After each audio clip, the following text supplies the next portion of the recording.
Hi friends, welcome to Arpita YouTube channel. నేను మీ అర్పిత. బాగున్నారా? గణేష్లు అయితే వచ్చేసాయి. మా గణేష్ దగ్గర చాలా బాగా పూజలు జరుగుతాయి. మా పంతులు గారు ప్రవచనాలు కూడా చెప్తున్నారు, మీరు కూడా వినండి. 4th డే ప్రవచనం. బోలో గజానన్ మహారాజుకి జై. భగవంతుడితోటి మనం నేరుగా మన యొక్క ఆత్మబంధాన్ని కలిగి ఉండాలి. దేవుడు అంటే ఏదో మట్టి ప్రతిమ అక్కడ మనం పెట్టుకున్నామని భావన కాకుండా ఆయనతో మనకు నేరుగా సంభాషణ ఉండాలి. ఎట్లానైతే మనం ఇంట్లోకి వెళ్ళంగానే అమ్మతో మాట్లాడతామో, నాన్నతో మాట్లాడతామో, అమ్మా నాన్నలు ఏ విధంగానైతే అడగంగానే మనకి ఏం కావాలనో అవి తీరుస్తారో, భగవంతుడితో కూడా ఆత్మబంధం కలిగి ఉంటే మనకి ఏది కావాలన్నా ఆయన తీర్చడానికి ఆయన ఉన్నాడు. కాబట్టి భగవంతుడితో ఆత్మబంధం ఎప్పుడైతే కలిగి ఉంటుందో అప్పుడే భక్తి నిలబడి ఉంటుంది. కానీ ఈ భక్తి అనేటువంటిది నిలబడకుండా ప్రతి మనిషిని 4 విషయాలు బాగా బాధ పెడుతూ ఉన్నాయి. అది మగ కానివ్వండి, ఆడ కానివ్వండి, లోకాచారంలో చెప్పబడింది. ఈ 4 ఎలా బాధిస్తున్నాయట? 4 భార్యలుగా బాధ పెడుతున్నాయట. అంటే అది కేవలం మగవాళ్ళకనే కాదు, ఇటు ఆడవాళ్ళకైతే భర్తలుగా బాధ పెడుతున్నాయి అనుకోండి. ఒక రాజు ఉండేవాడట. ఆ రాజుకు 4 భార్యలు. ఆ 4 భార్యలలో అందరికంటే చిన్న భార్య అంటే ఆయనకు చాలా ఇష్టం. ఆమె ఏదడిగితే అది ఇచ్చేవాడట. ఆమెను చాలా ప్రేమగా చూసుకునేవాడట. కింది నుండి 2వ భార్య అంటే 3వ భార్య అంటే ఆమె చాలా అందగత్తె. ఎంత అందగత్తె అంటే పక్క రాజ్యంలో ఉన్న రాజులందరూ ఈయన 3వ భార్య గురించి పొగుడుతూ ఉంటే, అబ్బా నాకెంత అద్భుతమైన అందగత్తె భార్య ఉన్నది అని మురిసిపోతూ ఉండేవాడట. చిన్న భార్య అంటే చాలా ఇష్టం. 3వ భార్య యొక్క అందం చూస్తూ మురిసిపోయేవాడు. అలాగే 2వ భార్య ఆమె చాలా తెలివి కలిగినటువంటి భార్య.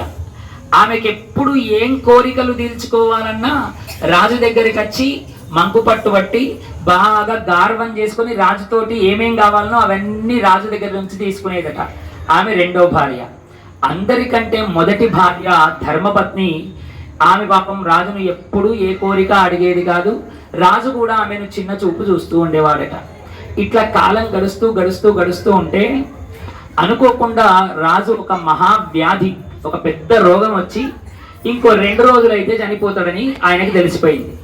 తెలిసిపోగానే పూర్వకాలంలో భర్త చనిపోతే భర్త శరీరంతో పాటు భార్య కూడా సతీ సహగమనం చేసేది. ఇక రాజు అన్నాడట, మరి మీరు 4 భార్యలు ఉన్నారు నాకు, ఇక చిన్న భార్య నువ్వంటే నాకు చాలా ప్రేమ కాబట్టి నా శరీరంతో పాటు నన్ను గాలబెట్టిన నాడు నాతో పాటు నువ్వు కూడా వస్తే నేను సంతోషపడతా అన్నాడట. అనంగానే ఆ చిన్న భార్య అన్నదట, అబ్బో నేను అందరికంటే వయసులో చిన్నదాన్ని, ఇంకా నేను ఎంతో చూడాలి కాబట్టి నేను రాను నీతోటి అన్నదట.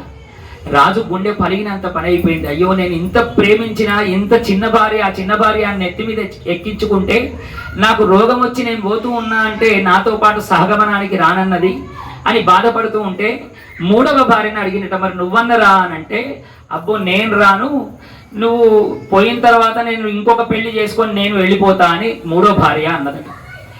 ఇక 2వ భార్య దగ్గరకు వస్తే ఆమె ఏమన్నదట, మరి నువ్వన్నరా నాతో పాటు అంటే, ఇగో నేను వస్తా కానీ శ్మశానం దాకానే వస్తా, నా మిగిలిన సవతుల కంటే నేను ఎక్కువ ఏడ్చిపోతా కానీ నేను మాత్రం నీ వెంట అన్నదట. ఇక రాజు పాపం ఈ 3 మీద బాగా చిత్తం పెట్టిండు. చిన్న ఆమె అంటే బాగా ప్రేమ, 3వ ఆమెను చూసి ఆమె అందచందాలు చూసి మురిసిపోతూ ఉన్నాడు. 3వ భార్య ఆమె అవసరాలన్నీ రాజుతో తీర్చుకుంటూ ఉన్నది. కానీ పాపం ఏ కోరిక లేకుండా కేవలం రాజు మీద భక్తితో ఉన్నటువంటి భార్య ధర్మపత్ని, మొదటి భార్య. ఆమె అన్నదట, రాజా నీ శరీరంతో పాటు నేను వస్తా, నువ్వు ఎక్కడికి తీసుకుపోతే అక్కడికి నేను వస్తా అనగానే రాజు కళ్ళ వెంట నీరు కార్చి ఇన్ని రోజులు నేను నిన్ను కాదని ఈ ముగ్గురిని పట్టుకున్నా నాకెంత కర్మ కాలింది, అసలైన నిన్ను నేను మర్చిపోయినా అన్నట్ట. ఈ కథలో మనకు తెలుస్తున్నటువంటి ఈ నలుగురు భార్యలు మన అందరినీ ఎప్పుడు బాధ పెడుతూనే ఉంటారు. చూడండి, అందరికంటే చిన్న భార్య మన శరీరంతో సమానం. ఏ మనిషి అయినా పోయేటప్పుడు ఈ శరీరం మీద ఎంత వ్యామోహం ఉంచుకుంటాడు. అబ్బో నేను చనిపోతున్నా ఈ శరీరం విడిచిపెట్టాలని ఎవరు అనుకోరు. కాబట్టి మనం పోతే ఈ శరీరం ఇక్కడనే భస్మం అయిపోతుంది, కానీ మనతో పాటు పుణ్యలోకాలకు వచ్చేటువంటిది కాదు. అదే కదా చిన్న భార్య చెప్పింది, అబ్బో నేను చాలా ఇంకా చూడాలి, నేను ఇక్కడనే ఉంటా. మనం అందరం శరీరం గురించే కదా బాగా దీన్ని అంతా పెంచి పోషిస్తాం. కాబట్టి శరీరం మీద వ్యామోహమే చిన్న భార్య. ఇక మూడవ భార్య ఉన్నదే నేను రెండవ పెళ్లి చేసుకుంటా అన్నది. ఇదంతా ఎలాంటిది అంటే మనము జీవితంలో సంపాదించేటువంటి ఆస్తిపాస్తుల లాంటివి.